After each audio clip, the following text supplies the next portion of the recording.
አለይኩም ወራህመቱላሂ ወበረካቱ። ውድና የተከበራችሁ ውድ ቻናሌ ቤተሰቦች እንዴት ናችሁ? እኔ ሰላም ነኝ አልሐምዱሊላህ። በያላችሁበት ያለ ሰላም እዝነት አይለያችሁ፣ እንዲሁም አለ ሀገራችንን ሰላም ያደርግልን እያልኩኝ ዛሬ ደግሞ አቀስታ የሚላክ አስቤዛ ነው ማሳያችሁ እና የብርድ ልብስ ፍራሽ አላት እና ሀባይብ 37580 ብር ነው የፈጀው ማለት ነው። እና ሀባይብ 37580 ብር የፈጀው አስቤዛውም ፍራሹ ብርድ ልብስ ሆኖ ነው። እዚህ ጋር እንደምታዩት 50 ኪሎ ጤፍ የተፈጫለ መለስተኛ ጤፍ ነው።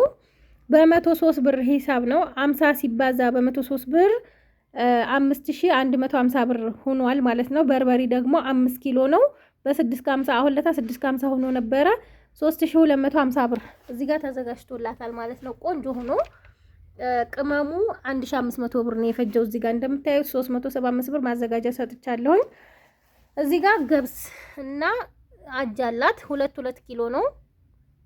ገብስ 340 ብር 2 ኪሎ፣ አጃ 440 ብር 2 ኪሎ፣ ኪሎ 220 ኪሎ 170 ማለት ነው። እዚህ ጋር ደግሞ ቡና አለ 3 ኪሎ እና 1 ኪሎ ማለት ነው። ይሄ የታጠበ ቡና ነው። ኪሎ 1500 ብር ነው። 4 ኪሎ 6000 ብር ማለት ነው። ከዛ እዚህ ጋር ደግሞ ስኳር አለ። ስኳር 3 ኪሎ እዚህ ጋር 1 ኪሎ ነው። ማን ነው 3 ኪሎ እዚህ ጋር 2 ኪሎ ማለት ነው። አፍዋን 5 ኪሎ ነው። ኪሎ በ175 ብር ሂሳብ ማለት ነው። እዚህ ጋር ጫው 60 ብር 2 ኪሎ፣ ክብሪት 2 እሽግ 60 ብር ነው። እና አስቤዛዎቹ እነዚህን ይመስላሉ ማለት ነው። ቡናውም ጽድት ያለ ቡና አነስ ይላል፣ ግን ጽድት ያለ ቡና ነው። ማሻአላ ተባረከ ረህማን እንደምታዩት ማለት ነው። ጤፉም ተፈጭቷል። ለጤፉ ማስፈጫ 200 ብር ከፍያለሁኝ። ሌላ ደግሞ እዚህ ጋር 3 ፍሬ ላይፍ ቦይ ያላት አንዱ 55 ብር ነው ማለት ነው።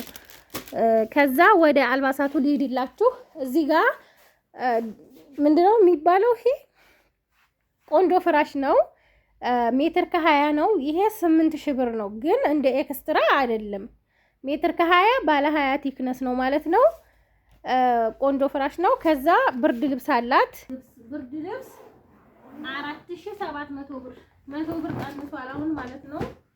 እኔ ቀንሶ ይሁን ቀንሶ ሽጦልኝ ይሁን አላውቅም። ሰውዬው ደንበኛ ስለሆነ ግን ይሄንን የገዛው 4700 ብር ነው። በጣም ቆንጆ ጽድት ያለ ብርድ ልብስ ነው ማለት ነው።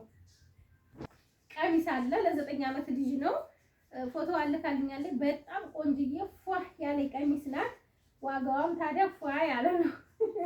ፏ ያለ ነው ስላችሁ ዋጋው 3800 ብር ነው። ግን ዝንጥ ያለና ቆንጆ የቱርክ ቀሚስ ነው ማለት ነው። በጣም ነው የሚያምረው። እንደምታዩት ለኢዷ ፏ ትልበታለች ማለት ነው። እዚህ ጋር ጫማ 32 ቁጥር ጫማ እንግዲህ ለ9 ዓመት 29 30 ነበር ያለችኝ። እንደዛ አይሆንም። በግምት ራሱ ከ32 በታች አይለብሱም የ9 ዓመት ልጆች እና ይሄ 32 ቁጥር ነው። ጫማም ጋር ማች ነው ይሆንላት። ይሄ 2000 ብር ነው የተገዛው ማለት ነው። ይሄ ብር ከዛ ይሄንን እንረታትብና እንልክላታለን። ብርድ ልብስ ደግሞ ኪሎ ስንት ነው ካላችሁ 4.5 ነው። ኪሎ ራሱ ሳፊ ነው። አሁን 9.5 የሚባለው ወደ ኪሎ ሲመጣ 4 ኪሎ ነው የሚሆነው። ኳሊቲነቱ ደግሞ የወረደ ነው ማለት ነው። 9.5 እንዳትገዙ የምላችሁ ለዛ ነው። እና ይሄንን ይመስላል ብርድ ልብሷ። ቆንጆ ብርድ ልብስ